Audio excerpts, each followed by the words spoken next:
మే 1న theatre మరియు ఓటీటీలో release అయ్యే movies. Theatre movies. Bhootni May 1న రిలీజ్. టూరిస్ట్ ఫ్యామిలీ మే 1న release.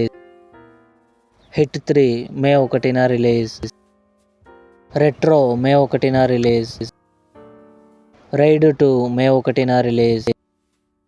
OTT movies 28 degrees Celsius present Amazon Prime వీడియోలో స్ట్రీమింగ్ అవుతుంది. ఈఎంఐ మే 1న టెంట్ కోట ఓటీటీలో రిలీజ్. ముత్తయ్య మే 1న ఈటీవీ విన్లో రిలీజ్. జాక్ మే 1న నెట్ఫ్లిక్స్లో release. Another Simple Favor May 1న అమెజాన్ ప్రైమ్ వీడియోలో రిలీజ్. కోస్టావో మే 1న జీ5లో రిలీజ్. బ్రొమాన్స్ మే 1న సోనీ లివ్లో రిలీజ్. శబ్దం మే 1న అమెజాన్ ప్రైమ్ వీడియోలో రిలీజ్ అయ్యే ఛాన్స్ ఉంది. రాబిన్ హుడ్ మే 10న జీ5లో రిలీజ్. ఇవి మే 1న థియేటర్ మరియు ఓటీటీలో రిలీజ్ అయ్యే ఆల్ మూవీస్ లిస్ట్.